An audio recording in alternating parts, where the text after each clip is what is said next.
If we look back at the entire history of video game consoles, from the triumphant successes to the catastrophic failures, there's maybe no greater outlier of a console than the Nintendo Wii. Sitting pretty as the 7th highest selling console of all time with over 100 million units sold and performing better than anything in the Xbox family, it is broadly considered a rousing success. And yet, if you actually think about what it was, it's kinda crazy that it didn't single-handedly destroy Nintendo as a company. The Nintendo Wii should have never succeeded. The motion control formula that it hung its hat on was one that had never worked before its release and has yet to work since. Copycats like the Xbox Kinect and the PlayStation Move are among the most famous failures from both companies. Modern VR consoles, while being leaps and bounds better technically, still remain a niche market, and the Nintendo Switch, while supporting and intermittently spotlighting its motion controls, sells because of its ability to do this, not to do this. The Wii was such a lightning in a bottle concept that worked because it targeted an audience that most consoles were completely ignoring. People that played differently, thought differently, even bought games differently. And while that arguably came back to bite them a little bit when it came to the lack of allegiance for their follow-up console, it did open the door for a lot of people to get into video games who might have otherwise been intimidated by complicated controllers and demanding experiences. People like me, who looked like this at the time this thing came out. The Wii was the first console I ever owned. It was my gateway drug into what would eventually become my biggest hobby, and now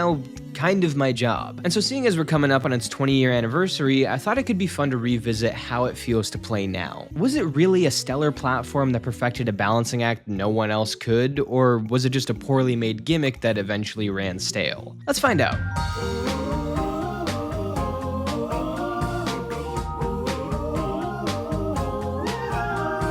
Now, one thing I should mention about my time playing the Wii as a kid is that I was very much a statistic. You know those articles that I just showed that highlight how casual of a fan base the Wii had? That was me, alright? It's not that I didn't buy any games for this thing, but I was much more likely to buy some collection of mini games than I was to buy Mario Galaxy or Twilight Princess. Case in point, I've never played Mario Galaxy or Twilight Princess. There were a few exceptions to this, which I'll get to later, but for the most part, I was a pretty one-dimensional player. So as much as I see this video as a chance to stroll down memory lane, I also think it's a great excuse to try out a couple of games that I've never really touched before, which is why I've decided to split the games that I'll be playing into 3 different categories. The first is the specific Wii-branded games, which were my personal bread and butter as a kid. I guess you could call this like the flagship experiences of the console, which feels a little bit weird to be saying about games like this, but whatever. The second category is the regular games, titles that could have easily, or in some cases did, come out on non-Wii consoles that had to somehow find a way to work with its obtuse control scheme. This is probably the category that I'm most excited to look back at in retrospect now that I've actually experienced how games feel on other consoles. I'm really curious to see if they come off as hacky or genuinely intuitive. And then finally there's the weird games, the bargain bin at a retro store stuff, which, as fate would have it, I'm actually on my way to go grab tomorrow, because I'm gonna be heading to PAX East to buy some knickknacks, play some demos, and do a little Wii Sports tournament.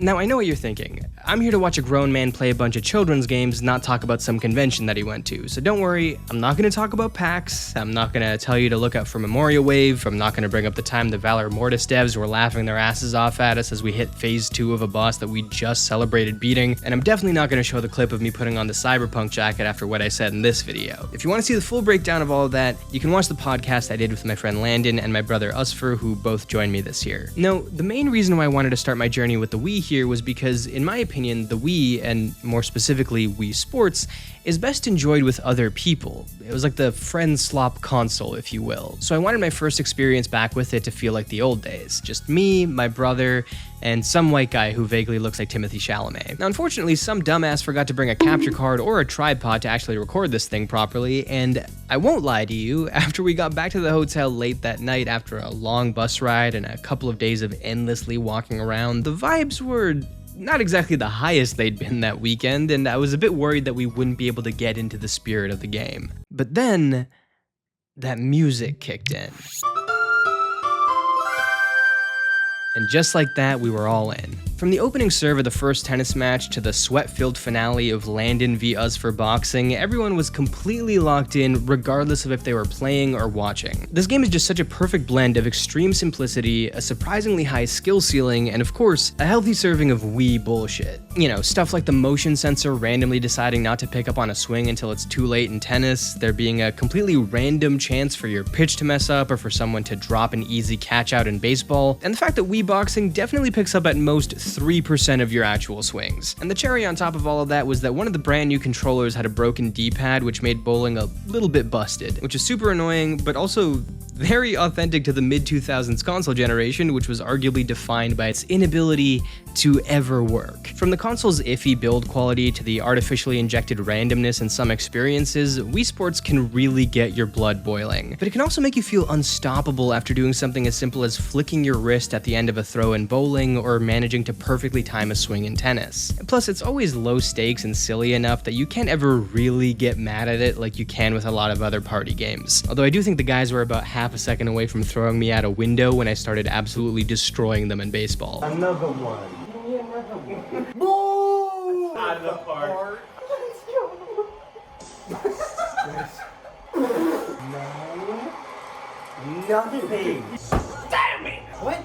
Like my dick and ball. Out of the park. Oh, leap for the ball. No. There's a chance. It's alright, man. Oh. I wanna bleed at you. I wanna rip out your jugular. With the exception of golf, which we honestly didn't even touch, I feel like we could have made a whole night out of any one of these games, and it's honestly going to be my go-to game for anybody who wants to swing by my place from here on out. There's just nothing quite like playing Wii Sports. It still holds up, and by God, every single piece of music hits like crack. I was a little worried though when I got back home that the charm of the game would wear off without having other people to play it with. Wii Sports is a great party game, but a party game is only as fun as the people at the party, right? But to my surprise, I still had a ton of fun playing it solo. I forgot that there were all these training mini games for you to hone your craft, and throwing them on just felt like a total blast from the past. The second I booted up the first tennis mini game, I was hit with war flashbacks of this ball girl driving me to tears as a child as I tried to get to 100 points. This woman was my Melania in 2006, and even playing the regular games against NPCs was a ton of fun. I learned how truly awful I was at tennis as I barely edged out the victory against the little baby beginner opponents. I tried out golf and was reminded how much I hate golf, whether it be real or virtual, but the real shocker came in baseball, because I booted it up with the confidence of a man who just went 22-0 over 2 games against real players. So I was ready to rip a dozen homers in the first inning to trigger a mercy rule, and then I lost against the 83 skill level NPC. That's out of 3,368, by the way. I guess I just molded my entire game around the trickery and speed of actual players, so the second that I was just straight fastballs at 70 miles per hour, I just couldn't get the timing down for anything and got edged out. I demanded a rematch immediately to recover my pride a little bit, only to once again be sweating profusely as I sat at the top of the third and final inning with 2 outs already and a score that was knotted up at 0. With the pressure higher than it had ever been, as just one mistake stood between my redemption and total clanker supremacy, my mom took to home plate, composed herself, and managed to just squeak one over the fence. And then moments later, Foof, my goat, the most consistent player I had over the course of this doubleheader, ripped another one out there with 2 on base, putting me up 4-0 and completing my revenge arc against the tutorial character in Wii Baseball. And it was around this point, standing in my apartment in a new country, cheering on my virtual family 20 years after I first played this game with them in person, that I realized just how surreal it was going back to such a formative experience, and how important Wii Sports actually is to me. No matter how old I get or how outdated this technology becomes, I don't think I'm ever going to outgrow this game. It's a pretty special experience, which is why it's kind of crazy that it's not even the best Wii Sports game. Wii Sports Resort says, alright, that last game you liked, That was actually a demo. This time, we're starting off by chucking your ass off an airplane onto a big-ass vacation island. Matter of fact, we're not even gonna let you play this game with a regular Wii controller. You better get yourself a goddamn the Turbo Max Ultra Edition controller if you want to be able to toss this dog a frisbee. Also, while we're at it, here you go, have Sekiro for free. Resort is much more of a fully fleshed out experience than Wii Sports is. That's not to badmouth the original, it's incredible at what it's trying to do, but its successor feels more fine-tuned and has a real sense of cohesion to it, with all the sports being themed around this resort island concept. Plus, it came with a more refined single-player experience. In fact, some games are actually only playable solo. Now, one thing I should mention here is that because I was trying to get to as many games as possible for this video, I was kind of capping myself off at how much time I was spending with each one. I was typically trying to get in and out in like an hour to an hour and a half. So for Wii Sports Resort, that was really only enough to go through every single one of these games once or maybe twice, but I still think that was enough to get a rough sense of how I feel about each one, and the easiest way to talk about it is just by ranking all of them. Number 12, canoeing. Don't really know why they included this one. It's a little bit redundant with other games on the list, and it's also all the tedium that comes with real canoeing, but without the benefit of actually, being outside on a nice day and getting a legitimate workout. I mean, it certainly takes a lot of energy, but just not in a way that feels very rewarding. It's often very slow and finicky, and I wish they just included the scrapped fishing minigame here instead. Number 11, power cruising. I'll admit that I was just partially really bad at this one, but it's also so incredibly sensitive to your controller's movement, and at the same time it feels like it only picks up on your motion to speed boost like 10% of the time. I just could never get into an equilibrium with it. It was constantly ignoring the signals I was sending it, and even if it was working properly, I don't think it would be a ton of fun anyways. Number 10, golf. I have no idea why the Wii loved golf so much. Again, this is just the monotony of the sport without anything that can make it pleasant to experience in real life. I guess at least this time the power line being all floppy makes it marginally more interesting than the Wii Sports version, but not enough to make it actually worth playing. Number 9, air sports. Maybe the most controversial take I've had ever.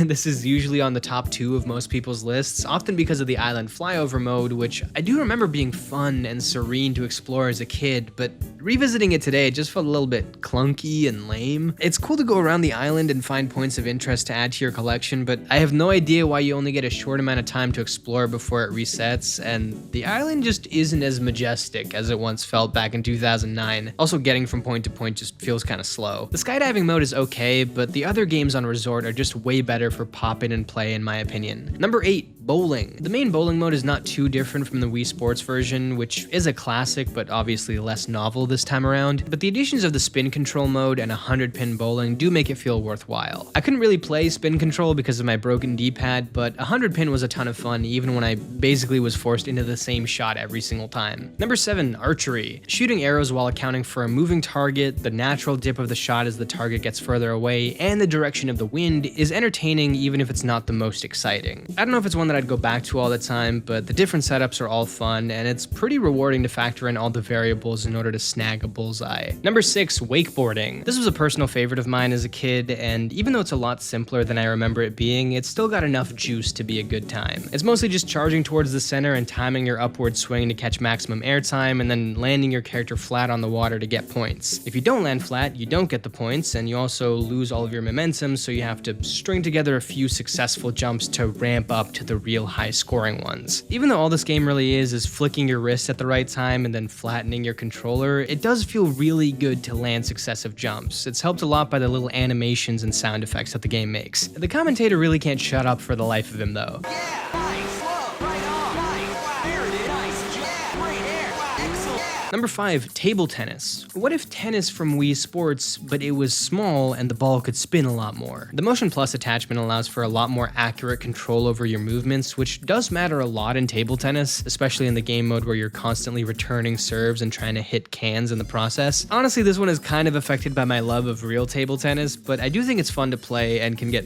really ridiculous. Number 4, Frisbee. This is probably higher than most people would have this game, but I like how both Frisbee Dog and Frisbee Golf make use of the gyroscope gyro control. You can really get these nice curves on some of your throws, and it honestly feels a lot like throwing an actual frisbee. I had a ton of fun cheering on Dogbert as he hit crazy verts to catch my touchdown passes, and frisbee golf is just Wii golf, but fun. This honestly should have been the only version of golf on here. Number 3, cycling. This to me is like what air sports is to a lot of other people. I get the fun of exploring this little Wii island while also bumping into people, managing my stamina, turning on the jets when I need to, and carefully riding the little air pockets behind anyone who's in front of me. I don't know if it would be a great game to replay often, but going back and experiencing it as a one-time thing was a ton of fun. In fact, I maybe got a little bit too into it for my own good. Number 2, basketball. Again, probably some of my real-life bias coming out here, but the three-point shootout is always a ton of fun. It becomes a real mechanical process and is surprisingly accurate to your actual motion. And the pickup game I played was intense as hell. Usfer was just throwing all game. I mean, the man was blowing dunks left and right out there. Absolutely disgraceful behavior. But my boy Landon Kawhi Leonard Hansen was out here picking people's pockets, blocking shots with his face and hitting game winners. I'm telling you,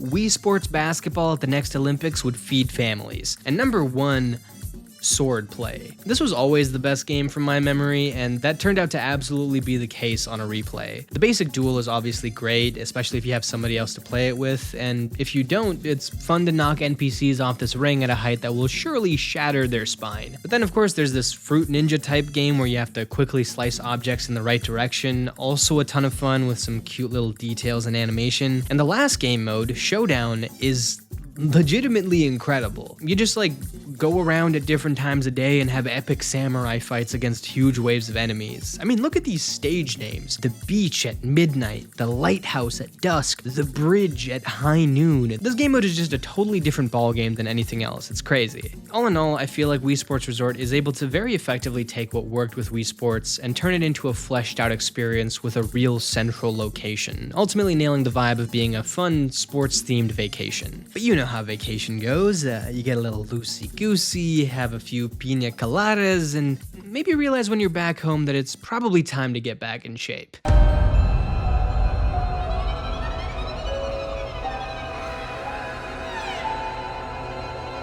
Wii Fit was designed to do seemingly the impossible: get people fit by playing video games. Two diametrically opposed ideas that had for eons repelled one another away with a strong magnetic force, which Nintendo then slammed together to produce both fascinating and horrifying results. While being praised at the time of its release for its novel concept and genuinely impressive tech, the way it packaged its message could be kinda brutal. Like most Wii experiences, the marketing of the Wii Fit was still largely targeting families and casual players, which meant young kids around the world were hopping onto this fun new balance board game only to be told immediately whether they were obese or not, and if they had the physiology of a 60-year-old man. So needless to say, booting up my Wii Fit many years and many pounds later, I was pretty terrified and fully prepared for this thing to rip me to shreds.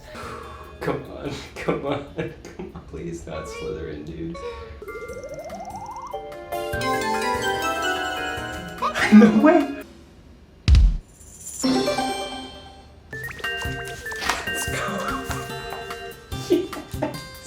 Just kidding, I love Wii Fit. Considering I was fully prepared for Shigeru Miyamoto to roll up on screen and personally berate me for being overweight, it was kind of a nice surprise to be told that I was just a normal looking fella. Although even with that result, I have to admit, the road that the Wii Fit takes to get you there is so goddamn weird. To decide if you're, in its words, normal or not normal, the Wii Fit balance board will do a couple of quick balance tests and measure your weight. So really, it'll just measure your weight, making it, in effect, a bathroom scale that yells at you to fix your posture. Even after it told me I was within the range I was allegedly supposed to be, it instantly switched to telling me exactly how much weight I should be losing to be considered perfectly healthy. Obviously without accounting for things like muscle density, existing conditions, body type, and overall diet. It just arbitrarily picks a one-size-fits-all diagnosis and then makes you feel bad for not being there by constantly telling you what you're doing is wrong and ballooning your Mii's stomach to show you how far you are from your goal. And on one hand, this is kind of hilarious because it makes you cartoonishly large even when you're just a few pounds from where you want to be. But also, this is just so needlessly mean, whether it's accurate or not. I don't want to harp on this too long just because I don't think it's the crux of this video, but let's just say it takes a very 2007 approach to making a fitness app. But you know what the craziest thing is?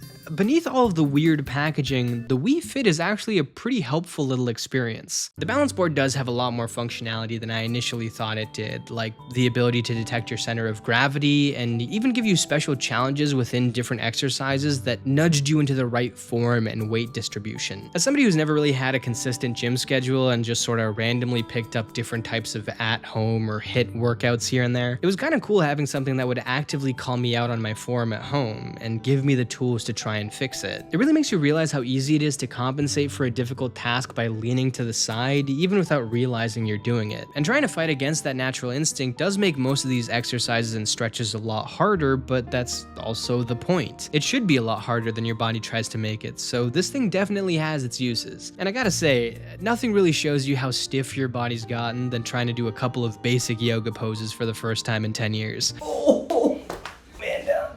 Actually, man down. I will say though that the particular type of things the Wii Fit wants you to be good at and tests you on don't always feel like they correlate to a good workout. I definitely felt like a hopeless, completely out of shape loser the whole time, when really I'm more of a moderately out of shape loser that happens to not have the best sense of balance. But probably the biggest issue I clocked, at least from perusing around the main modes, was that you couldn't just do like a 20 to 30 minute routine using a mix of different exercises. You just had to keep individually navigating to whatever exercise you wanted and sit through intros and outros and everything. It was also hilarious to go from the yoga and strength games, which were like these sterile, liminal space environments designed for adults, into the aerobics and balance games, which all felt like actual classic Wii experiences. These sections were way more fun and did a much better job at disguising things like balance control, oblique workouts, or just basic jogging behind the guise of a silly little game, which I liked. I definitely got a little bit intense about the hula game, had a ton of fun with the boxing game, which was also a favorite of mine as a kid, and stuff like slalom skiing felt like a genuinely great way to help you develop a good sense of body control, even if I was tragically awful at it. Honestly, I think if the Wii Fit was just better at being kinder to its audience, an audience that was, like I said, mostly pretty casual or young, it probably would have aged a little bit better and had less of a problematic history. It's a real shame because I think in theory the Wii Fit could have done a lot of good, but instead its legacy is that of an avant-garde horror game. Did somebody say horror game? I couldn't think of a good transition. Have you guys heard of the Faith series? It's this trilogy of cult classic indie horror titles, like real simple looking but deeply disturbing and terrifying, and I've been reading into it a lot because longtime sponsor of this channel and also sponsor of this video, Lost in Cult, just put out a new design work with the Unholy trilogy, and I highly recommend checking it out. One of my favorite things about working with Lost in Cult is that it gives me a chance to discover different cult classic games through their collaborations. Their partnership selections are truly incredible, from the recent one with World of Horror to some of my favorite indies in Animal Well and Tunic, to AAA games like Dead Space and Alan Wake 2. Whether you're already a fan of these games or someone just looking for a new series to become engrossed in, Lost in Cult's design books are the perfect way to become entrenched in these worlds. The new one for the Faith series, for example, gives plenty of behind-the-scenes details about the inspirations behind the game, one of which is apparently SpongeBob SquarePants? Don't know how that's possible, but I'm excited to find out. As always with these design books, you can pick up the deluxe edition during the pre-order period that ends June 30th, and this time around the deluxe edition comes with an entire second booklet that focuses on the unique staccato animation style of the game, with tracing paper overlays showing the original movements for the cutscenes and how they were then translated to the game frame by frame. It also comes with a set of 3 lenticular rotoscoped art cards and a cassette tape containing the game's official soundtrack, all wrapped up inside of a beautiful presentation box. Again, that deluxe edition is available until June 30th, but if you're watching after then or just want the design book by itself, the standard edition will still be available for purchase. And if you use the code ASADFAITH, that's ASAD Faith, at lostincult.co.uk, or just hit the link in the description, you can get 10% off site-wide. I highly encourage you to check out the site if you haven't already, because they always put out some incredible stuff. But that's enough about this little baby series. Let's talk about a real man's game. Ben 10 Protector of the Earth was probably my favorite game as a kid, thanks in no small part to how big of a fan I was of the IP. I watched every episode of the show, played every game I could get my hands on, including those obscure Flash titles. I even bought special Ben 10 ketchup Cheetos back in Pakistan because they came with this little disc shooter that had different aliens. You collected them by buying more bags. I had at least 50 of those bad boys. And yeah, I said ketchup Cheetos.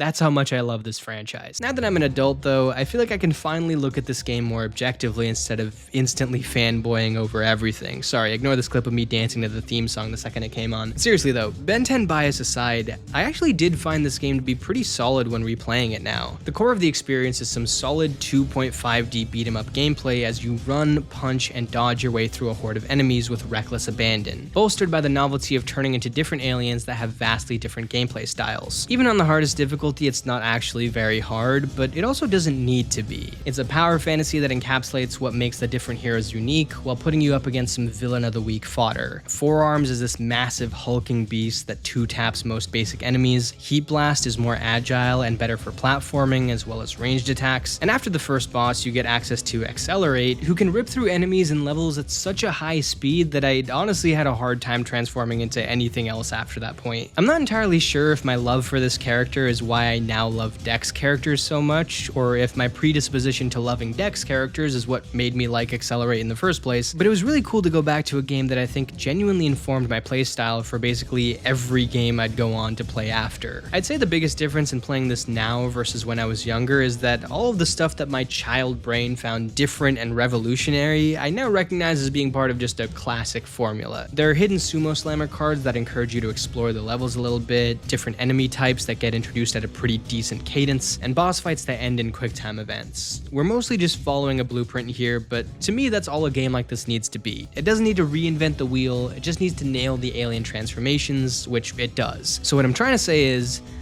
my goat isn't a fraud. And then the cherry on top of all of this is that the game basically offers two different control schemes: motion controls and lazy controls, and you can just choose whichever one you want to use on the fly. If you want to get into the Wii spirit, you can directionally shake the controller to attack, and if you aren't really feeling that, you can just hit A or B instead. Protector of the Earth was obviously not the only game to ever do this. A ton of experiences that had a limited number of controls gave this option, but it was really nice to have that choice when I was getting tired of just whipping the Wiimote around for half an hour, because if there's anything this console is susceptible to, it's fatigue and bad controls. Wait, why do I hear boss music?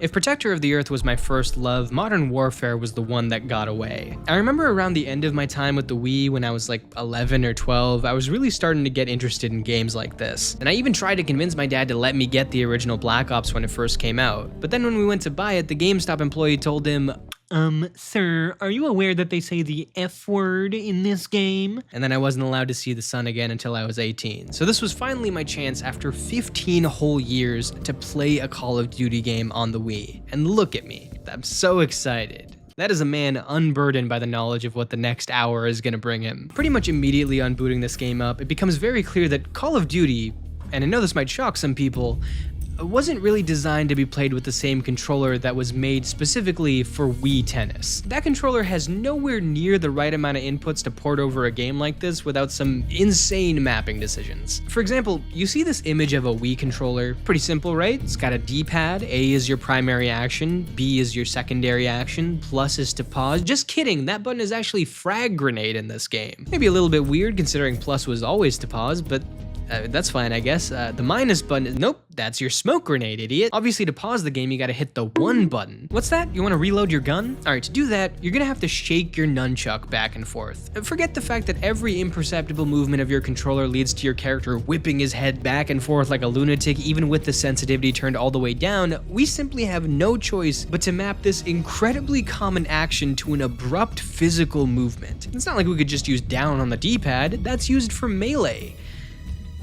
Why isn't shaking the nunchuck the melee? What the hell? Also, if you ever want to stop moving the camera while you aim, which you definitely want to do if you don't want to throw up, you need to hold the A button down. But also, if you want to sprint while moving, you need to hold the A button down. So basically, the same button that's mapped to making you stand completely still is the same button that's mapped to you moving very fast. This was all information that I was taking very well, by the way. As bad as the controls were though, even if they did get fixed up somehow, or the Wiimote had like 4 extra buttons hidden away somewhere, I don't even think it would have fixed all that much, considering how brutal even just walking around felt with my camera angle being fully dictated by the motion controller. Honestly, I have no idea how anyone ever bought and enjoyed first-person shooters on this console. Maybe it was a little bit better with the gun attachment, I don't know. But even just trying to get through a door in this game was a serious pain in the ass. Partly because everything I did was oversteering me, even though, like I said, I had turned the sensitivity way down, and partly because the game is clearly aware of how wonky and sensitive it is, so it actually puts you on like a slightly suggested rail of movement that you have to actively fight against to try and change directions, which is something that, you know,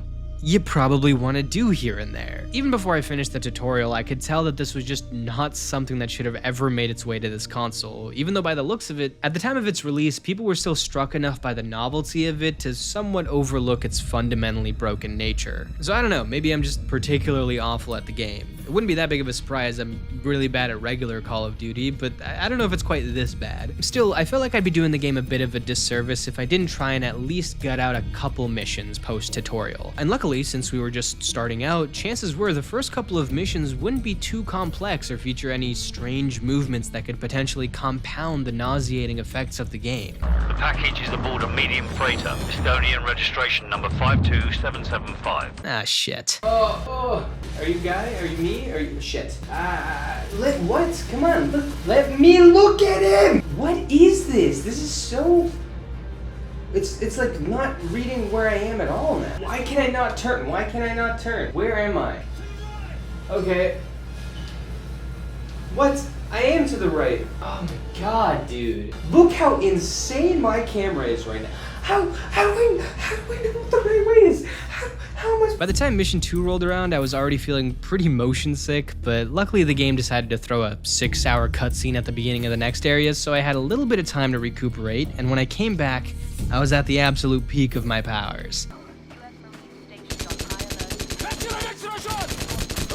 After dealing with a short area where I was just taking out some guards, the game decided to throw another wrench at me, sniper support, which, you know, you might actually think would translate pretty well to this controller since I wouldn't have to move the camera at all, I'd just be standing still and using the motion controls to line up shots. I mean, this should basically feel like Duck Hunt, right? Nope. See, Modern Warfare has a pretty hefty auto lock-on feature on the Wii. It immediately snaps you to nearby enemies when you first aim down sights, making spamming the zoom button and firing off a couple of shots easily the most effective maneuver in the game. Unfortunately, the sniper's zoom mixed with how sensitive the controls were meant that every time I tried to aim down with a sniper, the cocktail of movement that was the original place I was aiming, the auto lock onto the nearest enemy, and the slight movement of the controller that happened when zooming meant that every time I looked through the scope, I was completely lost as to where the hell I was looking. And even when I got my bearings eventually, the micro movements of my controller made it impossible to stabilize any shots. I think I hit maybe like one guy in 5 minutes of sniper support time. And then to top it all off, whether it was because of the extra zoom or the boat from earlier, or just the entire way the game worked, my motion sickness was slowly getting worse and worse as the mission continued, to the point that I had to legitimately stop playing before finishing the level because I felt knots in my stomach that I have never felt before in my entire life. Modern Warfare for the Wii is an experience that I wouldn't wish on my worst enemy, so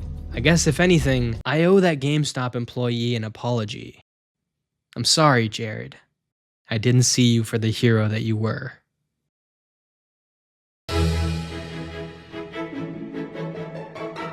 After genuinely one of the worst video game experiences I'd had in the last few years, what I needed most was a palate cleanser. And what better game to do it than arguably the greatest Wii game of all time, which again, I somehow hadn't played yet. Ironically though, that very game is pretty notorious for its topsy-turvy nature, being full of quick changes of direction, gravity shenanigans, and unconventional movement. So making this one the follow-up to playing Vertigo the video game may not have been the best call, but of course, unlike Modern Warfare, which was a game that absolutely did not have the Wii motion controls in mind when it was being designed, Mario Galaxy was entirely built around the motion controller, meaning it was able to ease the player into that complicated motion in a much more natural way. Plus, it helps that it's a platformer, not a first-person shooter. Mario Galaxy knows its ideas are a little bit out there, so it lets you get your feet wet first with a quick section that takes place on a flat plane, and then its first planet level features no enemies and instead lets you play a quick game of tag to get a grasp of the movement system. I did notice early on that I had the urge to tilt my head to try and get my bearings while I was upside down, but soon after that I settled into the movement and the game began to have a much better sense of flow. And once that cap was off, the rest of the game went off without a hitch. Playing through these tightly crafted levels was such a genuinely frictionless experience. It never ceases to amaze me how often the Mario games manage to make each 10-minute increment feel totally different from the last, despite having a less complicated action space than the majority of games. From avoiding black holes while tumbling boulders tried to knock you towards them, to fighting this weird little flower dinosaur thing, to navigating gravity-flipping puzzles, or taking on a volcano sea monster upon boarding a space pirate ship, the level of variety that Mario Galaxy has in even just its first hour is astonishing. And it does it so seamlessly. It's so easy to just keep playing and playing, to the point that it's really easy to take it for granted. It's kind of like what they say about good film editing. If you didn't notice it was there, it was probably done really well. In a similar way, if you play a Mario game and feel yourself just gliding through it for hours while meeting no real resistance, but also still never feeling bored, that's a real testament to a design system built entirely around fun and freedom. It's honestly hard to even say anything all that unique about this game because it's just exactly what you've always heard it is. It is really, really good, and I'm definitely gonna go back and finish it at some point, and plus get to its sequel. I feel like I owe it to myself to do that. The only real complaints I have are that sometimes the Wiimote can feel a little bit inaccurate, and it's also hard to get a good sense of depth between you and an enemy because of how the world shape and camera angle works, but most of that just comes down to old tech and the nature of making a game this ambitious. And just like that, I was right back onto the Wii horse. A little bit of a blip there for a second, but Nintendo's first-party stuff was as strong as ever back then. In fact, hey, let's just keep that momentum going with another Wii classic. The Legend of Zelda is one of those rare series where you can rank one game as the best in the franchise, and another person can rank the same game at like number 8, and neither list will look all that ridiculous. It's arguably the single best example of both consistency and experimentation in video games. In fact, it's not even that arguable, it just is the best. So it is a little bit weird that as a fan of action-adventure games, I've actually never finished a Zelda game. I think it mostly comes down to, again, only having played silly shit on the Wii as a kid, and then not owning a Nintendo console until the Switch, which never really took for me the same way that it did with other people. At this point, I've given the old college try to Link's Awakening, Breath of the Wild, and Tears of the Kingdom, and have either liked or loved each one. I just never had the urge to finish them, especially with how easy it is to casually drop in and out of the latter two. So going back now to play Twilight Princess, which is generally looked back on very favorably to my knowledge, felt like getting to try an important piece of video game history that was just a complete blind spot for me, similar to Mario Galaxy. Unfortunately, unlike Mario Galaxy, I didn't really fall in love with it. And to be clear, I put like a good 70% of that on just the nature of how I had to play it for this video. Like I mentioned before, I was giving myself a limited time with each game just because I wanted to try a bunch of stuff out and just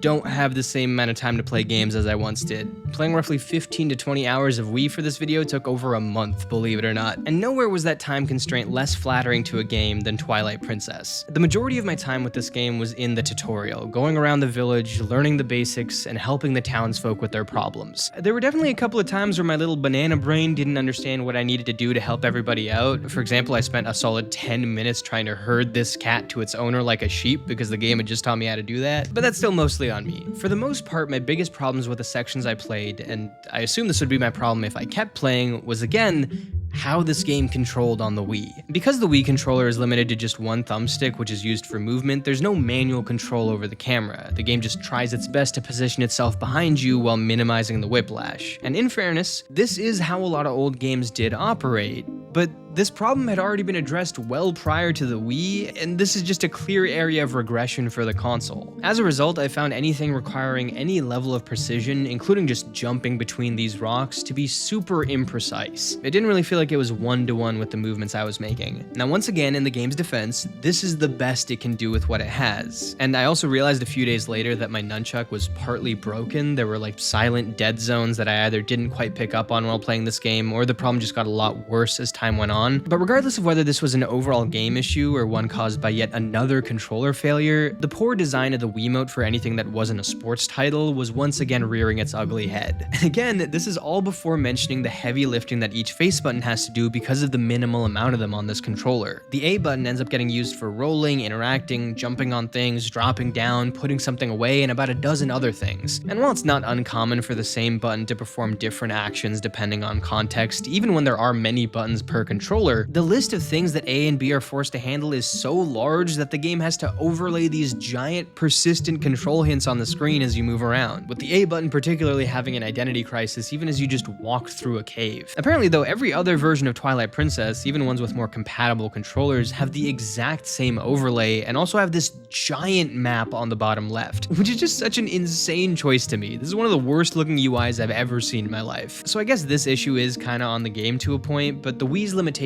absolutely enhance those issues. But what I will say is that even with those fundamental control issues and the fact that most of my time was spent just roaming around this town, once I was able to get into the thick of the action, I did catch a glimpse of what made this game feel like magic. Facing off against enemies with your sword and slingshot felt surprisingly intuitive in comparison to how it felt to just move around, even if aiming was a little bit rough around the edges. And the motion controls definitely felt a lot better for a sword fighting game than they did for a first-person shooter. I can't necessarily speak for how this would feel long-term in like a 30+ hour experience, but I could sense something special coming on basically the second I was starting to run out of time for the day. If there's any game on this list I feel like I didn't get a strong sense for at all, it's this one. And I do actually have the urge to give it another whirl, even if it's maybe on the GameCube version or through the super legitimate means at 60 FPS using modern controllers. Regardless of how it happens, I feel like Twilight Princess and I have some unfinished business, even if I don't personally feel like the Wii is the right console to play it on. I guess you could say it's not in its wheelhouse.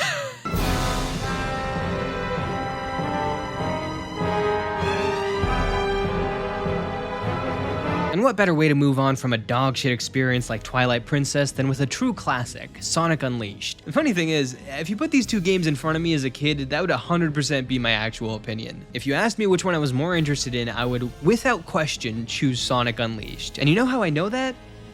Because I actually had Sonic Unleashed as a kid. And I bought Twilight Princess 2 weeks ago. There's just something about this little edgy blue hedgehog that appeals to kids no matter how good or bad the games are, which is why it somehow managed to maintain its popularity despite being almost the inverse of what I said about Zelda. It is not consistent and not very experimental. And the mid to late 2000s, which is when this game came out, seems to be what most people consider the franchise's lowest point, the dark ages of Sonic, and yet I straight up could not get enough of this guy back then. In lieu of Mario, Zelda, Smash, and Metroid, my shelf of Wii games was lined with Sonic and the Black Knight, Sonic and the Secret Rings, Sonic Riders, and Sonic Unleashed. And I don't care what anyone says, I loved those games. I was bad at them, they controlled terribly. I think in one of them Sonic is canonically King Arthur. I don't know what's happening over there, but none of that mattered. I was still completely captivated. And booting up Sonic Unleashed again and seeing that opening cutscene, I can honestly see why. Tell me any little kid wouldn't get hype as hell seeing Super Saiyan Sonic get transformed into a werewolf as Dr. Eggman splits the world apart to reveal a kaiju at the Earth's core. You can't tell me this isn't metal as hell. Now, of course, upon landing on that broken Earth, the game transitions into a much more classic mid-2000s Sonic story, where some annoying bastard is yapping away, Sonic's core personality traits are confused and hungry, and the cadence of the dialogue sounds like the characters are speaking from like 1,000 feet apart from one another, but it still doesn't matter. Sonic is a werewolf. Look how cool he is. Unfortunately though, not unlike my idealized version of Modern Warfare for the Wii, I pretty quickly began to notice the cracks in this game that I'd looked back on so fondly over the years. Even in the tutorial and early levels, controlling Sonic feels like trying to grab a fly out of the air with a pair of chopsticks. They kind of just gave him unlimited speed, but didn't really cater the level around that. And it definitely doesn't help that the game, while offering moments of cool spectacle, scale, and speed, is never all that good at presenting interesting scenarios to the player. Because let's be clear, even in the best Sonic games, it wasn't like you really sped through everything with perfect momentum. Pretty frequently you'd slam into walls, lose some rings, and wind up on a slightly different route than you intended. Losing momentum was always part of these games, but the best versions of that formula feel like a mix of a maze and an obstacle course, one that can be ran over and over again before eventually being perfected. In Sonic Unleashed, you kind of just feel like you're slamming into the walls of a racetrack and missing some pickups as you go, and if you lose momentum, it's usually at the hands of either over-tilting your controller or the controller misreading an input, not because the level itself is offering up a significant challenge. Everything I either personally played or saw online from later levels seem to be almost perfectly linear. There are no real diverging paths or shortcuts or maze-like structures. It's all just the same slightly winding tracks with jump pads, some enemies lined up in a row for you to slam against, and then these pre-canned sections that effectively play themselves. At some points it can be fun, but the one thing it never really feels is satisfying. every level left me feeling a little bit empty. Still, at least the main Sonic sections were fast and frenetic enough to be relatively entertaining. But remember, Sonic isn't just Sonic in this game. Sonic is also a werewolf sometimes. And anytime Sonic turns into a werewolf, he gets the super ability to be really goddamn boring. The Were Sonic sections of this game will have you throwing hands, tossing crates, and crucially, moving slow. My favorite thing to do in a Sonic game. Clearly the intent here was to mix in some classic platforming and even light character action elements between what was then becoming Sonic's classic 3D formula. And while I do respect the urge to try something new, I don't know if throwing in the slowest, most tedious levels known to man was the way to do it. Melee feels about as basic as it gets. It's just punching around and occasionally doing a special Were Sonic move that literally does less damage than your basic punch. Of course, this is a Wii game, so you have to fight by just flinging your controller around. And when you're not fighting anyone, you're just sort of meandering through uninspired levels filled with the most sluggish platforming ever put to disc. Seriously, even something as basic as grabbing onto monkey bars with your super stretchy Were Sonic arms consistently screws up and fails to build up any sense of momentum. I guess I just kind of blocked these night sections from my memory as a child because I did not remember this being part of the game at all. Even though, I mean, of course it was, but did I think like the werewolf just didn't show up? I don't know. It's not like I didn't expect this game to be a bit of a dumpster fire. In fact, I picked it for this video because I knew my opinion would have changed on it quite a bit, but I was kind of hoping to be pleasantly surprised, especially because fans do seem to like this one. But hey, I guess they can't all be classics. But this one can. When I was growing up, iCarly was the coolest show in town. It had every preteen in North America in the palm of its hand, and I wasn't allowed to watch it. Every time an ad for iCarly came up while my siblings and I were watching cartoons, my dad would get mad at us because Carly and Sam would be talking about like kissing boys, or Gibby would be walking around with his shirt off. It got to a point where we'd have to switch channels during ad breaks just so that he wouldn't recognize their voices and come out of his office to scold us. But guess what, Dad? I just bought the iCarly video game, and there's nothing you can do about it. I wish you would, though. iCarly for the Wii starts off with Carly and the gang bantering about ham sandwich dreams, while Spencer yells for help inside of a sculpture that he accidentally welded himself in. Classic Spencer. I think. Again, I don't know anything about this show. With the stakes set as high as they possibly could be, Carly and the crew get ready to save Spencer by playing a bunch of mini-games. Also, Spencer's there. These mini-games, which roll in back to back to back in order to form a full web show, are the crux of the experience, besides reading fan emails and getting to hear the cast spout out some voice lines between each episode. Now, a few of these games do feel like they're trying to genuinely be part of the iCarly-verse, like this one where Spencer fishes for street garbage from out the window, or Merry Sniffmas, where you decorate a Christmas tree with a variety of different noses. I wouldn't say they're good games necessarily, but at least they're trying to match the wackiness of the show. A few other ones are really just classic mini-games with an iCarly coat of paint, like this one where you spritz some water on whoever's wearing the odd hat out, or the one where Spencer has to balance a bunch of plates on his head as they fall from a counter. And then there are a few that are just clearly not trying to emulate the show at all, like the Crane game or Wii Galaga. I can basically guarantee that they came up with all of those games over the course of like a single afternoon the day before the game was set to release. Each one looks like it took like 5 minutes to put together. But also, who am I to judge? I'm the one who's out here playing it 17 years later. Probably the weirdest part about this game, though, is just how quickly each mini-game passes. Over the course of a single web show, which lasts about 3 to 5 minutes, you might play the same game 2 or 3 times, since each one just lasts for a handful of seconds. But I think in what was an effort to just add more chaos, the devs randomized the time you spent playing each one. So you'll get these moments where you flip to the plate balancing game, and one plate will fall, and then the game will just finish. Or Sam will karate chop a single slice of ham in the conveyor belt chopping game before moving on to the next thing. It's very jarring. Also, some of these minigames are so low effort, it's shocking even for Wii iCarly standards. Like this one where you have to shine a light at a bunch of little chicks, but it's like impossible to not get an incredible score because the chicks are just placed everywhere. Or this one where your goal is to throw anywhere on the screen to win. Like you just keep pressing the throw button and it'll keep giving you points. Overall, better than Modern Warfare. And the last game that I had set for this little Wii binge is one that's incredibly important to me and maybe like 3 other people in the world. NHL 2K11 is objectively the death of a franchise. It was the first NHL 2K game in years to not come out on non-Wii consoles. It received fairly poor reviews, and upon its release, Take-Two announced that they'd be stepping back to redesign and rethink the formula, by which they meant, yeah, we're not making this shit anymore. And it was also, for a couple of years, basically the only game I played. It was my favorite party game, my favorite solo game, hell, it was my favorite radio station. The soundtrack on this thing is awesome. As a Canadian, playing hockey was in my DNA. It just wasn't in my tax bracket, which meant I had to make do mostly with scrappy backyard equipment and virtual experiences that let me deke, dangle, and shoot like one of the pros. And that's what NHL 2K11 was for me. It was chronologically the last thing I was obsessed with on the Wii, and so it seemed fitting for it to close off my revisit of the console 15 years later. And what better way to do it than by setting up a match I'd probably played 1,000 times before. The stinky, terrible Edmonton Oilers versus the best team in the league, Calgary Flames. Please don't search up the last few years.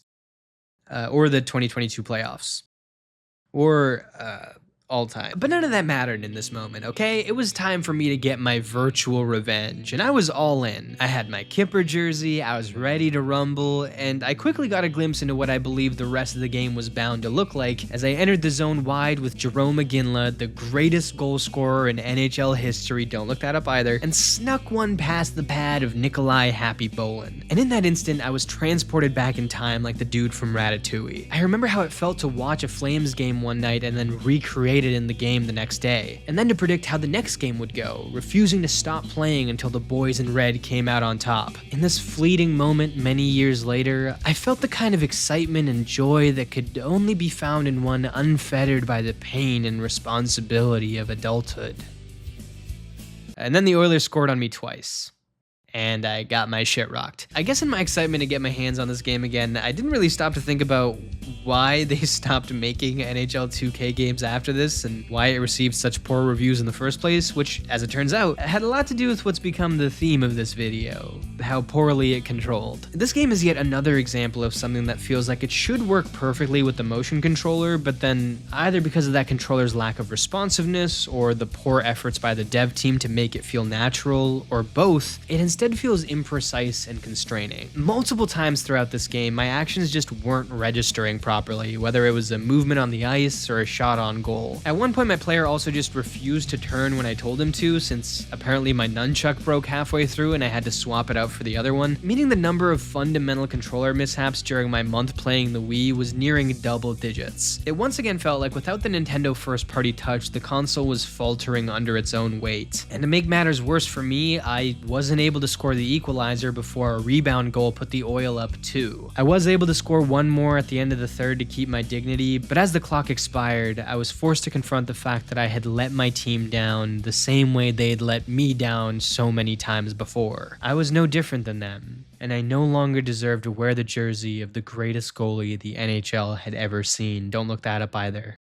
But I wasn't ready to lay down that easy. The Oilers had caused me too much hardship and pain in the last 5 years for me to just let them walk all over me like this, so I was gonna find a way to beat them, no matter how many times my controller would try to betray me. The next game was a goddamn pressure cooker. There were a couple of shots that glanced off the crossbar, the Oilers goalie was completely locked in, and I went through some of the most intense Zamboni gameplay I've ever experienced.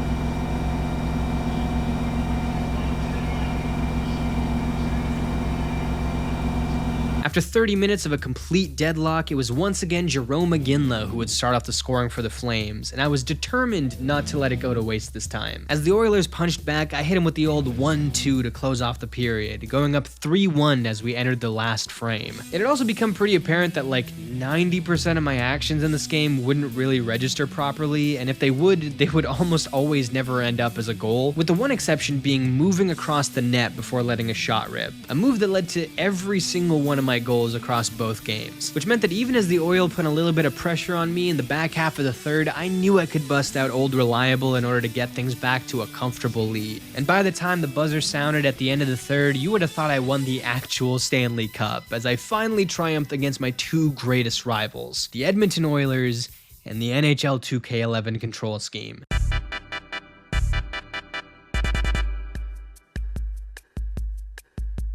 The Wii is a little bit of an odd duck inside of a Nintendo lineup that has its fair share of strange-looking fowl. At a time when the console formula was really starting to crystallize, the Wii decided to target a completely different audience with a technology that has a shaky at best history. In doing so, it did cast a wider net than most consoles can ever dream of, but also one that wasn't very conducive to software sales. And revisiting it today, it's not hard to see why. If you were playing a third-party game on the Wii, there was a good chance that it wouldn't really feel at home on there. It might have had some novelty or promise on paper, but in practice, whether it was because developers didn't take the Wii audience seriously or they had problems supporting its control scheme, it was clear that the Wii editions of these games were the compromised versions of the experiences. I mean, in some cases, they even had to cut out huge sections of the game just to work around its constraints. Now, I will admit that some of my poor opinion on third-party Wii output is reinforced by the particular crop of games I played for this video, ones that weren't necessarily picked for their quality, but for their impact on my childhood or basic entertainment factor. But that also doesn't change the fact that I was constantly raising an eyebrow at the control scheme for basically every third-party game I played, and even one of the first-party ones. It just felt like they were all trying to fit a square peg into a round hole. So it's unsurprising that when Nintendo revisited the concept of a standalone motion controller with the Joy-Con, they shaped it a lot more like the standard controller layout and removed that unofficial motion control requirement for any third-party developer that felt like it didn't really work with their vision, which is probably to say all of them. I mean, if you spend multiple years developing a game for an 8-button system, it makes no sense to try and convert it to 2 buttons and a flick of the wrist. That said though, what Nintendo was able to do with this console when making experiences entirely centered around its quirks is nothing short of incredible, and it's something that really feels absent in the modern game ecosystem. In the late 2000s, Nintendo was creating massive, globally recognized franchises off a couple of quick sports minigames. They were reinventing what 3D Mario could be. They were putting players directly in Link's shoes for his latest adventure. They were just doing things that were genuinely different than their competition,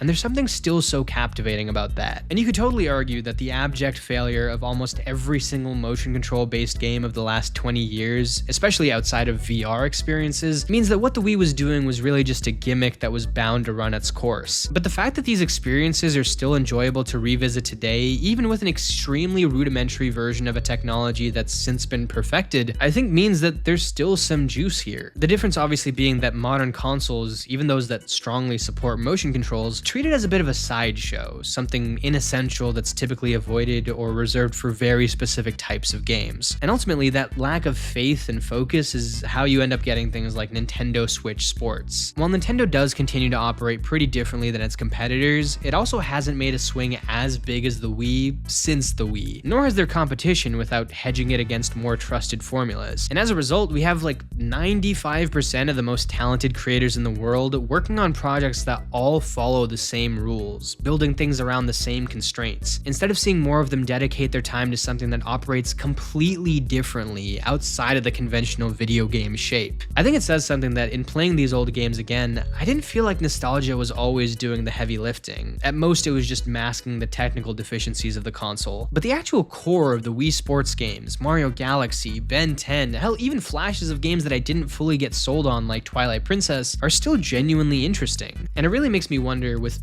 all due credit to VR developers, what a juggernaut AAA studio could do if they were allowed to play around in this space. In some ways, the Wii's inability to support conventional games is what made its non-conventional ones shine in the way that I've yet to see since. And while I doubt that we see a Wii 2 or Wii 3, I guess, at any point in the future, I do hope we see one of the big players make some kind of sharp left turn like this someday and completely flip the known quantities of video game consoles on their head. But considering how tight the margins are getting for modern games, that might just be a pipe dream. So until that day, anytime I'm feeling a little sick of the same old video game formula, I guess I'll just hop into the attic, dust off my Wii, and play a couple rounds of... No! He died. He's not turning on anymore. Alright. Never mind. Oh, he broke his ankles! He broke his ankles!